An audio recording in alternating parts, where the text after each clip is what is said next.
Hello, I'm Mary Ann Taylor Hall, author of At the Breakers.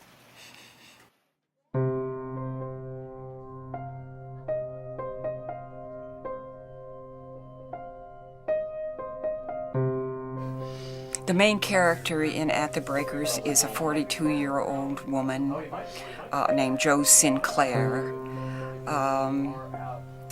who is the mother of 4 children, the oldest of them 28. She had her first child when she had just turned 15.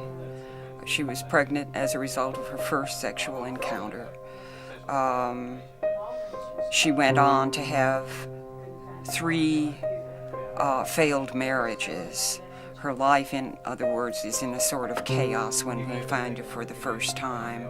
She's involved with a man who has become increasingly threatening to her, and as a result of a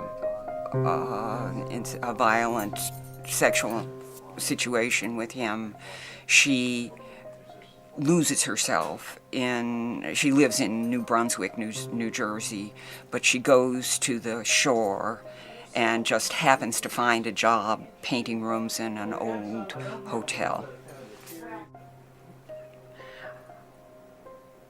When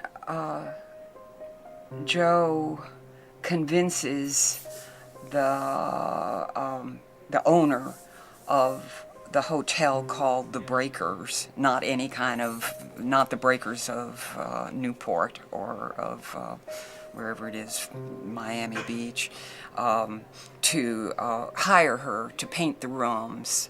This hotel is in the process of renovation. It was once the jewel of the Jersey coast. It has been severely deteriorated over the years, and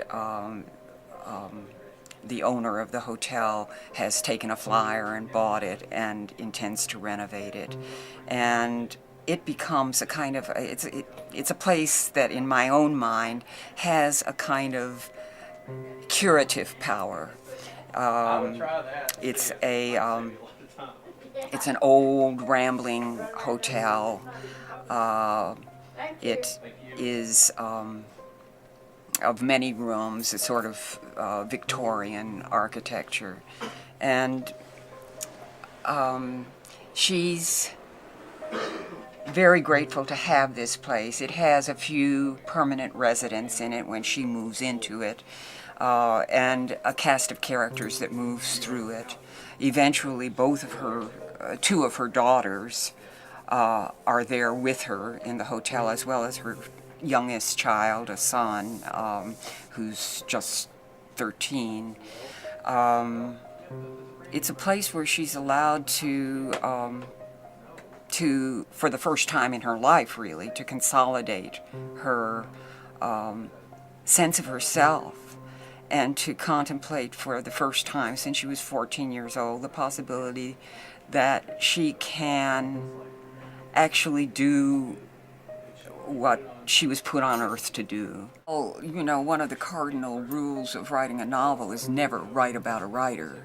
And so I really felt very insecure about doing that, but it did seem to me that it was important in order to establish the difference between the way her life has gone and the way it might have been had it not been for that original disruption in her life, to give her a crucial art form. And so I decided to make her a writer. I guess I could have made her a painter easily enough, since she's involved with paint all the time, but I think that my reporting on how she came to write is a little bit like my own experience as a writer. I had to learn to get up at 4 o'clock in the morning in order to write, to find any time that wasn't full of distraction for me. And that's how I wrote Come and Go Molly Snow, by getting up and writing, early in the morning. and that's turns out to be her salvation. Replicating the process for her, of course, has I had to compress it. It probably the way that she discovered her writerly voice and what it was she wanted to write about, and what it meant to her to be able to write about the experiences of her life, the release that it gave her. All of that probably would have taken a good bit longer than the time period that's suggested in the novel here. But the fact is that I think that finding your voice as a writer, as anyone who has tried understands, is a very dramatic process, and one that requires a good deal of confrontation of your own DNA, practically, your feeling of what you are.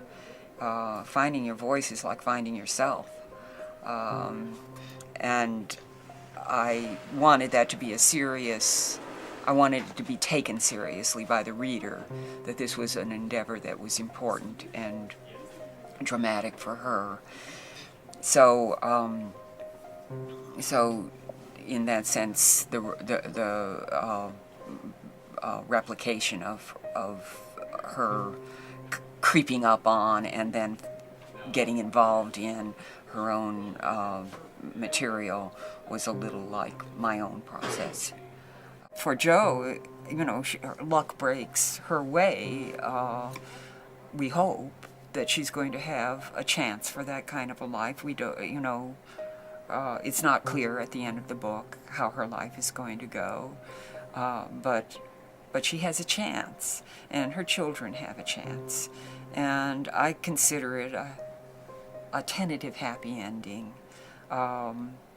We all know that life is not as simple as, you make one choice and then everything's happy. There are many pitfalls in front of all of them, but they're all striving to be strong